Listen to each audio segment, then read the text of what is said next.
Loh kula itu karena hidup dengan istri saya sama anak saya. Jadi yang ngurus anak saya sendiri. Jarang kula ngurus dalam jarang. Memang itu memang saya punya standar pakai kitab-kitab kados hikam. Saya ini merasa hidup di dunia itu sendiri. Sampeyan tak warai la Allah kana kotar. Imam yang ngarang hikam itu punya resep supaya kamu seneng terus. Liyakil lama tafrahu bihi, mesti yakin lama tahzanu bihi. Usahakan sedikit sekali apa yang bikin kamu seneng, maka akan sedikit sekali yang bikin kamu susah. Jadi misalnya kulo nih, jadi kiai, misalnya cari wong, kulo kiai wong alim, jelas nak ngalimnya ngalim, nak kiai rapati ya, nak ngalimnya jelas. Tapi nak kiai rapati, namun kan kiai tapi orang ngalim. Nah kulo nak darah wong alim malah beliau jelas. Nak kiai rapati ya, kulo rapati nurut, tapi aturan masyarakat rapati nopo. Nah sampean kiai tapi orang nopo ngalim. Ya beda. Ndak ini memang bedanya jauh. Ya mungkin lebih kiai sampean gimana? Cara derdek-derdek dongo meyakinkan sampean. Tapi cara artine dongo piye paham kulo.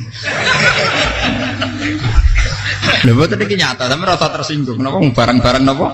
Nyata. Nah, kulo sering ditakoki kiai-kiai masalah. Resepnya apa jenis? Konjinan ratau susah, dal kita ratau wiridan, ratau mohon sisip. Resepnya ilmu itu gini kata hikam. Ulama yang kayak hikam tuh pernah ngarang kitab tuh saking syukurnya entah saking angkuhnya terserah komentari. Kamu harus yakin bahwa di sisa hidup Anda itu tidak akan maksiat lagi. Sehingga kalau kamu ditakdir maksiat, anggap saja akhiru maksiatin kudirat alika. Anggap itu yang Siapa yang menganggap mohal bahwa dia tidak akan dosa sampai mati, berarti menganggap Tuhan itu lemah. Karena cara berpikir kita kan bayangkan hidup itu 40 tahun lagi. Misalnya saya sekarang umur 40, bayang urip kadang 4 tahun meneh. Sampean misalnya umur selawe, bayang selawe tahun meneh. Sehingga menganggap dalam durasi ini selawe tahun kok orang maksiat kan mohal. Apalagi sampai sudah tahu maksiat itu bakat tempah. Ya maksiat ya kelas-kelasan, nak bikin pacaran.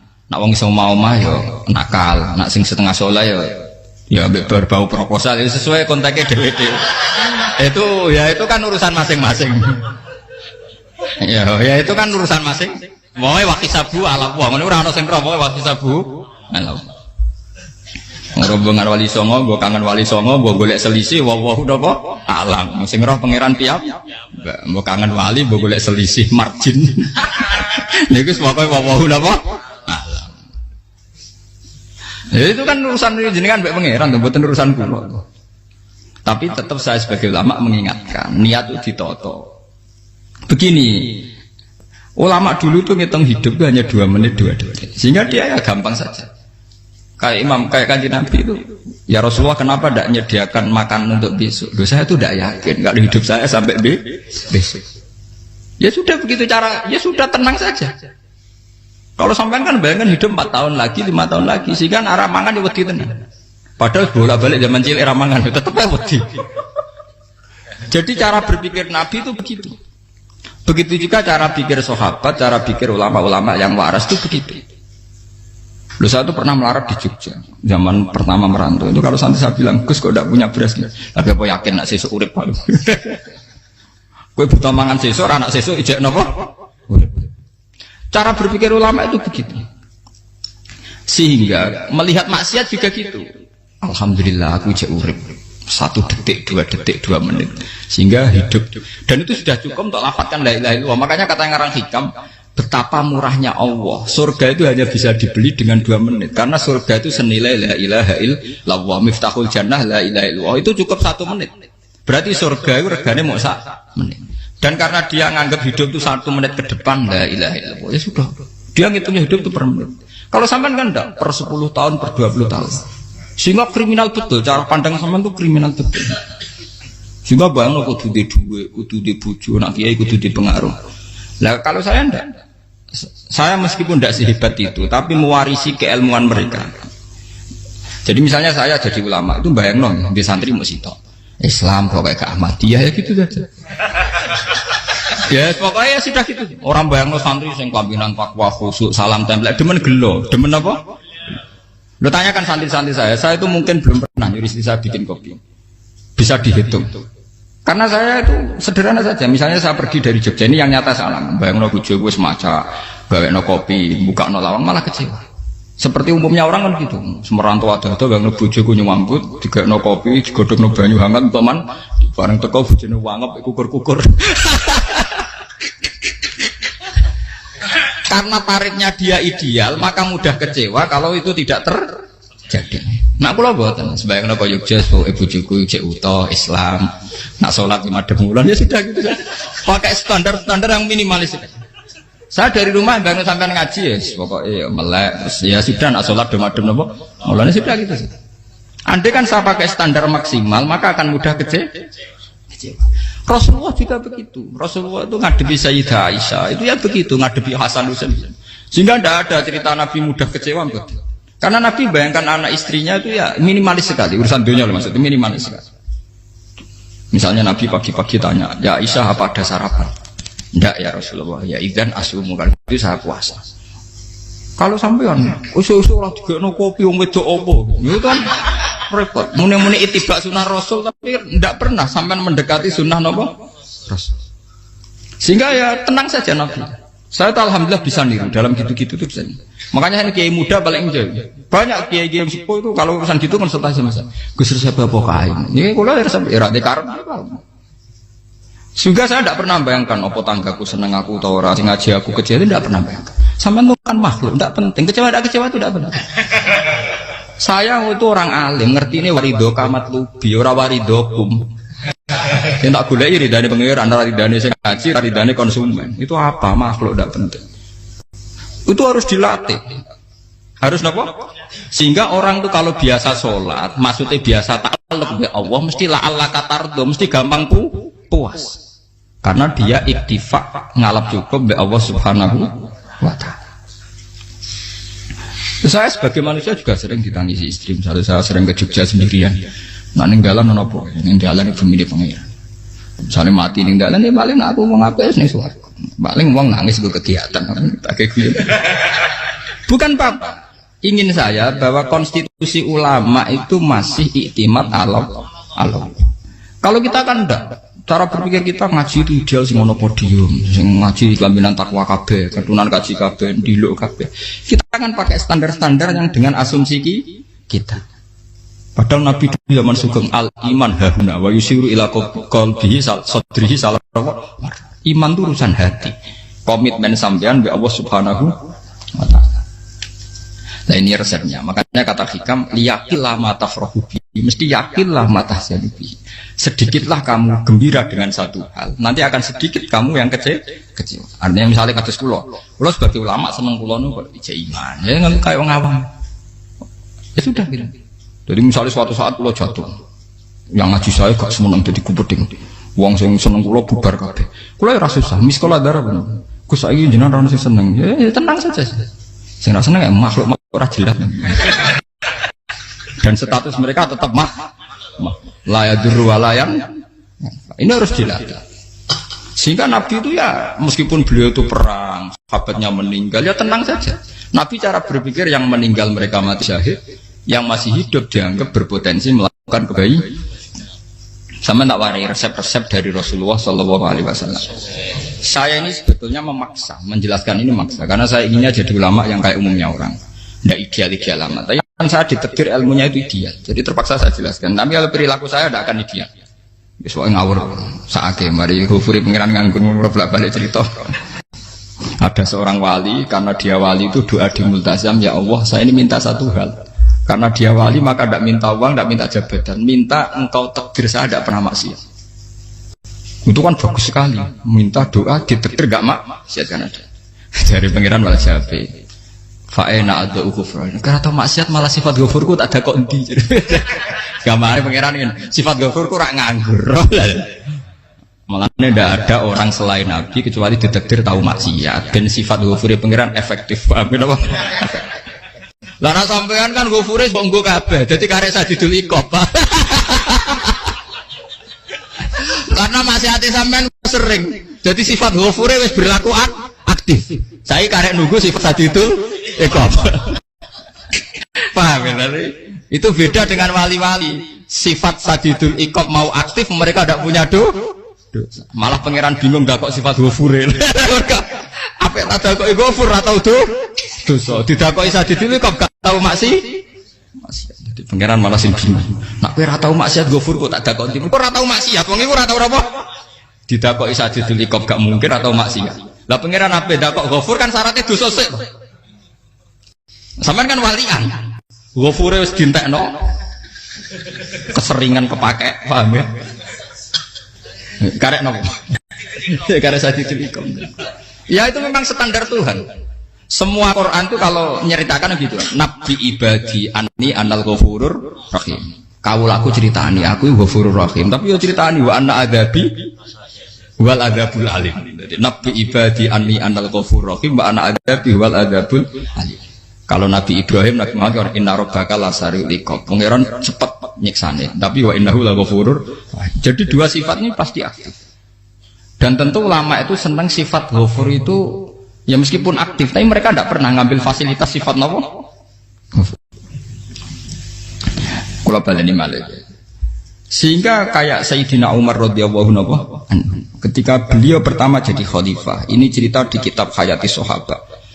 Pertama dia jadi khalifah, orang mengira dia akan ngomong hal-hal yang besar, visi besar tentang negara, visi besar tentang izzatil Islam wal muslim. Tapi ketika Umar pertama pidato begini, ayuhal muslimun ayuhan nas, ana, dari kata Sayyidina Umar, ana hulamun min bani Makhzum, akulu min kholati. Saya ini pemuda dari Bani Makhzum. Kecil saya bisa makan karena bulik-bulik saya punya kebun kurma yang kalau saya memanen diopahi beberapa biji dan itu menjadi kuti wahayati, menjadi saya bisa hidup. Terus wassalamualaikum warahmatullahi wabarakatuh. Orang itu penasaran semua. Orang jadi khalifah pertama dibenem jadi amirul mukminin, pidatonya ngenang masa kecilnya ra kelar mangan, kelare mangan mergo buruh bulike, paham ya? Ngondoh kurma terus dikai tamarotin, beberapa kurma sing dadekno iso. Dan itu saya pakai sampai ketemu Allah Subhanahu wa taala saya pakai. Misalnya sekarang saya mulya, misalnya kalau dibilang mulya ya ana sing nyucup, ana sing husnudzon, ana sing hormat ya macam-macam sawangane.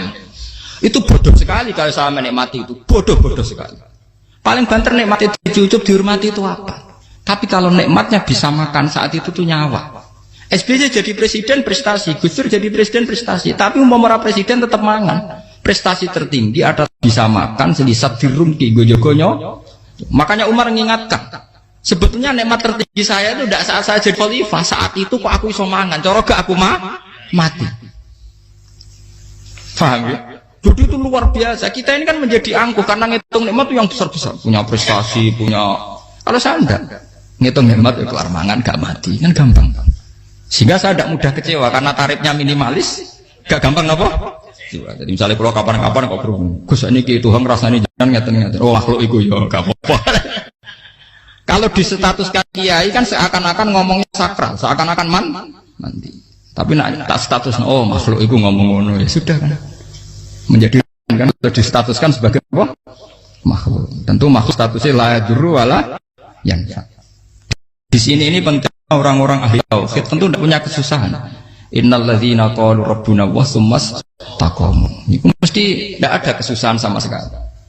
Misalnya ulama-ulama dulu mau mati, ya tenang saja. Mati kedua itu mati paling menantang, ya. Menyenangkan sekali. Karena mati yang seru itu mati zaman Al-Adam. Misalnya saya kelahiran tahun 70. Tahun 40-50 kan belum ada saya. Itu mati yang sejati karena Al-Adam. Kenapa? Al-Adam tidak ada. Mati yang nanti itu mati yang petualangan karena saya mati setelah menyaksikan kekuasaan Allah, setelah husnudzon sama Allah, sehingga mati yang menuruti kerinduan akan ketemu sang kekasih. Makanya Jalaluddin Ar-Rumi ketika mau meninggal dan orang-orang muridnya nangis, dia marah-marah. Hei murid-muridku, betapa bodohnya engkau. Saat kayak ini yang saya tunggu, saya sudah menyesal sampai Allah dat cinta senang. Aku kecewa waktu makhluk-makhluk koyo kowe. Saiki wis wayahe aku goleki kholik dat sing tak senengi malah mbok tangi. Cek bodhone kuwe. Saat-saat sing tenteni malah mbok tangis. Betapa aku lamanya menunggu kematian ini. Mergo hidup itu keterpisahanku mbek Allah, kemen ketemu kowe jare. Malane Jalaluddin Rumilah yang mengistilahkan mati itu malam pengantin. Makanya fal'an awanus sirok minkum wa awan wisol habibi. Ini saat yang indah karena ketemu dengan berpisah dari makhluk-makhluk yang tidak penting menuju sama habibi kekasihku. Jadi dia misalkan mati itu malam pengantin. Semenjak istilah itu populer sehingga di Jawa ana ngipi dadi nganten takwilane mati. Itu filosofi sufi, ya filosofi napa? Lah niku tenan. Begitu juga sahabat-sahabat dulu. Bilal mau meninggal, anaknya udah nangis. Bilal lagu ya. Ditanya sama anaknya, kenapa anak-anak kamu nangis? Dan jenengan badhe kapundhut. Aku malah seneng nang mati. Hudan nalqal akhibah Muhammadan wa hisbah. Aku nak urip ketemune mbek kowe terus. Malah nak mati ketemu Nabi Muhammad. Hudan nalqal akhibah Muhammadan wa hisbah. Nah, dengan cara pandang begitu maka hidup itu enjoy saja. Ya saya sebenarnya keberatan pakai kelas ini, keberatan karena saya harus ngulang sampean-sampean. Ya makanya potensi kayak saya tentu mengurangi jadwal ketemu. Makanya saya mohon kalau tidak penting itu jangan sungkan. Anggap saja itu bagian dari hormat saya. Ya minimal sampai misalnya di dua saya ketahui gue jajan pentolan amla apa mau gue suwan bareng malah repot. Bos ganggu wong anak peleleran pak. Nah misalnya sampai kepentakok hukum, uang nak pinter, hukumnya takokan ya ringan, takok kita tanggam paling bisa. Karena pertanyaan yang ringan tentu ya ringan-ringan saja. Gak perlu kiai kali ber. Sampai rasa GR. Kalau pertanyaannya angel Gus gak ada sing iso jawab. Uang nak ralim tahke, ku pertanyaannya ya ora patimu itu. Iku wis kangelan ngoten. Ini mboten ngenyek tapi padha enak. Padha napa? Makanya kalau latih. Jadi hikam sendiri itu ada manhaj, ada metode. Kalau orang supaya tardo, liyakillah ma tafrahu bi, yakillah ma tahzanu. Anak saya itu kalau habis main pulang, itu saya senengnya pol. Istri saya pernah jangan. Gus, anak mulai senengnya dek piro-piro, anakku gelem mulai ning omahku. Misalnya terus piye. Saya terus anakku lo main mulai itu seneng. Piro-piro anakku mulai ning omahku. Dipanggil anak saya bapak itu senengnya sak boleh. Piro-piro ana sing manggil bapak. Jadi saya pakai standar minimalis sekali. Saya tidak pernah pakai tarif. Dia anak yang ideal dihormati orang. Sampai anakku sujud nih pangeran, ngerti pentingnya mau tasbih. Makanya anak saya tak namakan tasbihah semua. Itu ya sudah selesai. Saya tidak pernah bayangkan anak saya jadi kayak besar dihormati jemput. Mari gampang kecil. Ya, sekolah kan Sayyidina Umar. Saya pemuda dari Bani Makhzum. Yang kecilnya bisa makan karena buruh bulikku. Akal tuh tamarot. Wah itu saya baca tuh nangis. Betapa hebatnya Sayyidina Umar. Mengingatkan ulang bahwa nikmat tertinggi itu ya makan. Karena makan kaitannya nyawa. Orang jadi bupati, enggak jadi bupati tetap makan. Jadi kalau ngantin saya tarifnya minimalis sekali. Oh, kalau orang sudah makan gitu, lah Allah kata tertentu mudah sekali. Tapi kalau sampai tarifnya ideal harus di mobil, kudu sangune akeh. Masuk gue mobil gak sanggup akeh. Barang gue sanggup akeh, kudu gue penderek. Masuk kiri lu juga kok tanpa penderek. Penderek maju. Masuk orang kena dikeloli, jadi malah repot. Akhirnya gue mau ngaju. Harus selingkuh dari sing itu perkara meneh. Mau keruwet nuruti tahapan-tahapan duniawi makanya resep kalau ingin itu kan sholat. Maksudnya sholat itu dihayati secara tauhid ya. Dihayati secara tauhid. Misalnya inna sholati wa nusuki wa mahyaya wa mamati lillahi rabbil alamin. Itu akan pasti Allah kata pasti mudah melihat alam ini ridho. Ini satu sekelumit di resep orang ulama yang saya meniru beberapa di kitab Hayati Sahabat, di kitab Hikam, dan meniru terutama semuanya sanad dari Rasulullah Shallallahu Alaihi Wasallam. Makanya suatu saat Nabi itu kagum. Abdullah bin Mas'ud itu jalan dan dikawal oleh beberapa malaikat. Terus Nabi itu heran. Ya kenapa itu selalu mengawal kamu? Kata Abdullah bin Mas'ud, ya Rasulullah, inilah akhtu khutwatan illa wa azunnu alla akhtu wa ukhra wa ma aqaltu luqmatan illa wa azunnu alla alqamu ukhra. Saya itu tidak pernah melangkah kecuali saya tidak pernah yakin apa betul saya bisa melangkah lagi. Jadi perlangkahnya itu dia iktimat Allah. Dan saya tidak pernah mengunyah satu punyaan kecuali saya tidak yakin apa betul saya bisa mengunyah lagi. Setiap punyanya tetap semuanya ada bismillah. Semua itu atas nama pertolongan atas kata Rasulullah. Orang kakak andaikan saya ada nabi terakhir itu jadi nabi. Jadi kemana? Makanya dulu Nabi itu sering ngendikan, adekan orang-orang kayak gitu itu ada nubuah, tentu mereka punya derajat nopo nubuah. Jadi tidak jadi Nabi tapi punya derajat nopo nubuah. Lah orang yang cara berpikir gitu tentu tidak khawatir apa yang hilang dari dirinya, karena dia berkontrak dengan Tuhan hanya per menit per detik. Kamu punya resep al-mu'min yusiru sana Allah ayakuna li nafsi zakiron. Seorang mukmin yang sejati tentu kontraknya dengan Allah Subhanahu wa taala, dan dia tidak pernah ingat dirinya sendiri. Kayak sampai pas umat tapiil, Allahu Akbar, Allah Maha Besar, subhanak. Selalu ana wong ngrasani itu termasuk lali utange barang itu. Tapi yang jelas kan menjadi enjoy dengan dirinya sendiri. Paham ya? Menjadi enjoy dengan dirinya karena dia tidak sering punya kontrak dengan makhluk. Nah ini maksudnya Allah kalau janganlah Allah kata kamu pandang apa nak sholat terus kabul kajati, apa nak sholat terus untuk duit ya bar. Karena cara pikir iso aja nak duit ya. Dan ini resep ya, dan resep ini dari ulama-ulama yang istinad ila Rasulillah Shallallahu Alaihi Wasallam. Karena kalau Nabi itu memang cara pandang. Aisyah itu pernah ditanya, ya Aisyah, saya ini ingin makan, apa daging yang dari sahabat ini masih? Wah ya Rasulullah sudah habis karena tak kasihkan tetangga. Itu Nabi tidak marah-marah, malah bilang, kamu benar Aisyah, biru yang kamu kasihkan tuh yang masih. Karena daging dipangan dewe kadang nuruti nafsu, nak dikekno wong sudah kau nuruti perintah pengen. Jadi Kanjeng Nabi beneran Aisyah daging ngijek, mau kalau nanti yang malah ijek, sing bogo sudah kau malah sing ijek. Cara berpikir Nabi itu begitu. Tapi tahu-tahu disederhanakan sunnah Nabi ya serbanan. Lah itu kan ya memang itu bagian dari sunnah Nabi, tapi sunnah seharga 10.000. Paham ya? Ya monggo mawon sampean sunnah Nabi serbanan gitu, tapi itu sunnah yang bisa dibeli dengan murah. Hakikatnya sunnah Nabi itu rata-rata bentuknya perilaku, napa? Zaman delok dawuh Aisyah, tenggene tibak berjanji, kana khuluquhul Qur'an wa shimatuhul ghufran yansahu lil insan wa yafsahu fil ihsan wa ya'fu 'anil dzambi idza kana fi haqqihi wa sababi. Kana khuluquhul Qur'an, Nabi ku akhlak dasare wis Quran plek. Urusane akhlak. Wasimatuhul ghufron, ciri utama sifatnya Nabi gampang nyepuro. Yansahu lil insan, dan Nabi punya niat baik pada seluruh manusia. Wa yafsahu fil ihsan, sering melakukan ihsan. Dan sunnah Nabi ngoten kan luwih sering kula Quran wis hafal mulang. Wasimatuhul ghufron kula gampang nyepuro, sampeyan ngaji angop ora tau tamu. Yansahu lil insan, kula bedina nate tiyang mulang. Wayah sahufil ihsan tak ge gampang. Kula mulai ora tau. Itu sakmene kudu podium kudu wong dilo ya ora. Pokoke akhir kiamat dia ya madhep mulon ya sudah. Loh itu kan dawuh Aisyah ketika ditanya kaifa kana khuluqu Rasulillah. Dan itu semua dijawab oleh ahwal, oleh sebuah perilaku. Ndak ada Aisyah jawab nganggo atribut. Oh Nabi itu jubahan serbanan, tidak ada itu.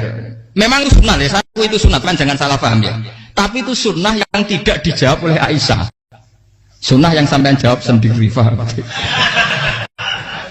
Aisyah yang istrinya Rasulullah ketika ditanya kaifa kana khuluqu Rasulillah, beliau jawab kana khuluquhul Qur'an wa simatuhul ghufran yansahu lil insan wa yafsahu fil ihsan. Semuanya akhwal wa ya'fu 'anil dzambi idza kana fi haqqihi wa sababi wa idza dia haqqu wa lam yakun li ahadi mar'ahu badihatan haba wa idza ta'ahul miskinu ajaba yaqulul haqqa walau kana murra wa la yutmiru lil muslimin hisau wala. Semuanya itu akhwal, satu perilaku sosial. Saya mengakui kalau serbanan sunat, ya saya ngakui. Tapi sunnah wis karena saya mewakili yang akhwal tadi, yang apa? Lah mungkin untuk sampeyan, monggo kalau untuk ngisi sunnah. Tapi mbok ya adil itu. Ini bukan kritik mboten nggih. Yang meyakini serban sunat kan sudah banyak dan itu bagus. Tapi cobalah juga meyakini ahwalu Rasulillah.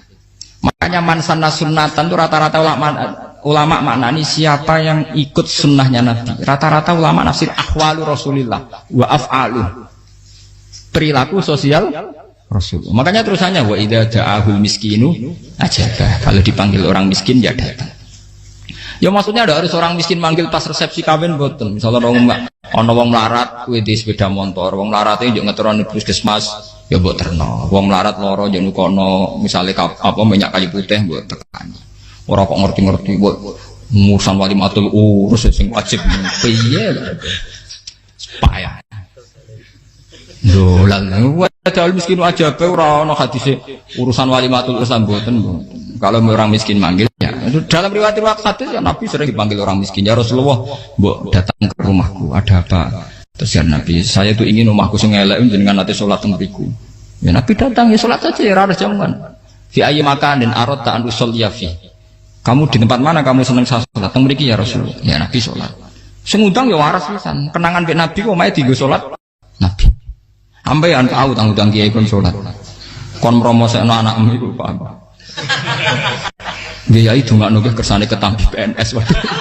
Padahal kiai ini dia anak era PNS. Kalau dulu kan sahabat ngundang Nabi itu ya gitu. Ya Rasulullah, saya itu ingin sekali engkau sholat di rumahku. Fa'takhidahu musollan. Kemudian tempat yang pernah engkau sholati mau tak pakai musola pribadi. Makanya masjid kiblat itu rumahnya sahabat. Karena dulu Nabi pernah sholat di satu tempat.